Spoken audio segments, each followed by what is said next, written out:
CD access road పనులు 99% అయితే పూర్తయ్యాయి. ఈ నెల 13వ తేదీన సీడీ యాక్సెస్ రోడ్డుని జాతికి అంకితం చేయనున్నారు రాష్ట్ర ముఖ్యమంత్రి నారా చంద్రబాబు నాయుడు. ప్రస్తుతం నేనున్నటువంటి ప్రదేశం ఏదైతే ఉందో కొండవీటి వాగు పైన రోడ్డు వేస్తారంటే రకరకాలుగా మాట్లాడారు, రకరకాలుగా అన్ప్రచారం చేశారు. అటువంటి వారికి నేను చూపించేది ఒక ఉదాహరణ. ఏదైతే ఉందో ఇది గతంలో ఉన్నటువంటి ఈ యొక్క కొండవీటి వాగు పైన చిన్న డంక్ రోడ్డుకి అయితే ఉండేది. ట్రంక్ రోడ్డు, చిన్న చిన్న వాహనాలు, దాంతోపాటుగా బైకులు, టూ వీలర్లు అయితే వచ్చేటువంటి ప్రదేశం ఇదంతా. ఆ ప్రదేశాన్ని అంతా కూడా చంద్రబాబు నాయుడు గారు వచ్చిన తర్వాత దీన్ని ఒక రోడ్డుకి ఏర్పాటు చేశారు. సీడీ యాక్సెస్ రోడ్డుకి అయితే చేయడం అయితే జరిగింది. అసాధ్యాన్ని కాస్త సుసాధ్యాన్ని అసాధ్యం కాదు, చేయలేరు అన్నదాన్ని కూడా చేసి చూపించే వ్యక్తి నారా చంద్రబాబు నాయుడు అని చెప్పడానికి ఈ సీడీ యాక్సెస్ రోడ్డు కానీ ఏదైతే ఉందో ఈ స్టీల్ బ్రిడ్జ్ నిర్మాణం అని చెప్పి ఏ ఒక ఉదాహరణ అని చెప్పాలి. ఒకసారి చంటి చూపించే ప్రయత్నం అయితే చేశారు. మీరు విజువల్లో చూసేది కొండవీటి వాగుకి సంబంధించినటువంటి ఎత్తిపోతలకు సంబంధించిన స్కీమ్. ఇది ఎత్తిపోతలు వేసే పరిస్థితి. పైనుంచి అమరావతి ప్రాంతం నుంచి ఏదైతే ఉందో వచ్చేటువంటి వాటర్ని ఎత్తిపోసేందుకు ఎంతగానో ఉపయోగపడుతుంది. దీనికి సంబంధించి చూసుకుంటే ఒకసారి దీని నేపథ్యం చెప్తాను. అమరావతిలో ఆ ట్రంక్ రహదారుల నిర్మాణానికి వీటికి సంబంధించినటువంటి రాజధాని నగరంలో అభివృద్ధికి సంబంధించిన CRDA 34 రహదారులను ఏర్పాటు చేయడం జరిగింది. 320 కిలోమీటర్ల పొడవుతో నిర్మిస్తుంది. దాదాపు అమరావతి సంబంధించినటువంటి రాజధానిలో 217 చదరపు కిలోమీటర్లు ఈ రహదారులను అనుసంధానం చేస్తాయి. దీనికి సంబంధించినటువంటి విజువల్లో చూసుకోవచ్చు. పూర్తి స్థాయిలో తారు పనులు కానీ చిన్న చిన్న మేజర్ వర్క్లు కూడా పూర్తి స్థాయిలో అయిపోయిందని చెప్పాలి.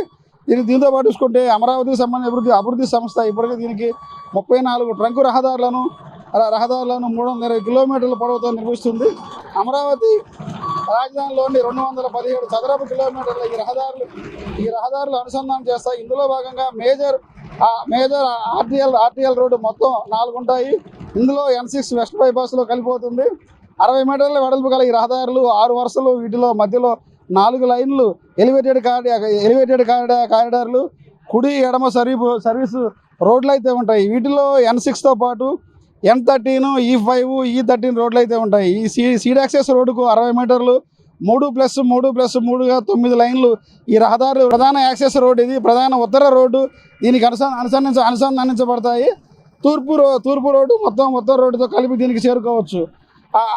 ఆర్టీరియల్ రోడ్డు సంబంధించిన 50 మీటర్ల వెడల్పు కలిగి ఉంటాయి. 3+3 సింగిల్ డివైడర్ ఉంటుంది. ఈ 6 వరుసల్లో ఇందులో తూర్పు వచ్చేసరికి E7, E9, E12, E16గా ఉంటాయి.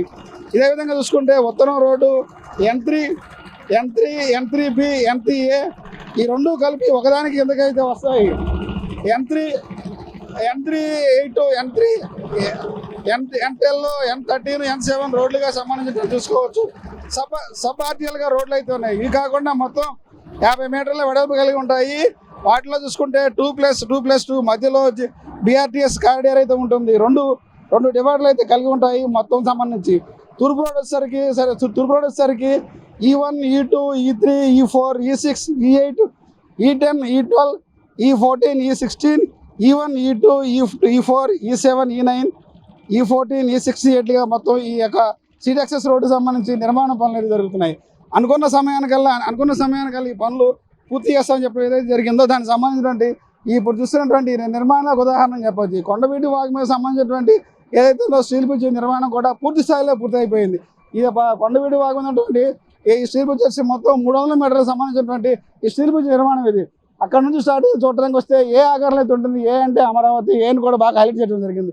ఈ కొండవీటి వాగు మీద స్టీల్ బ్రిడ్జ్ ఇట్లా ముందుకు చేస్తే స్ట్రైట్గా టర్నింగ్ తిరిగిన తర్వాత ఒకే రూటు, ఇంకెటు కూడా తిరిగే పరిస్థితి లేదు. ఒకే రూట్తో కూడా అమరావతిలో వెళ్ళే పరిస్థితి అయితే ఉంది. రాబోయే రోజు ఏదైతే ఉందో రేపు 13వ తేదీన జాతికి అంకితం చేస్తారని చెప్పి CRD అధికారులు చెప్తున్నారు. ఇది ఇక్కడ పరిస్థితి. కెమెరామెన్ చంటితో Raj Kamal, S4 media, steel bridge నుంచి.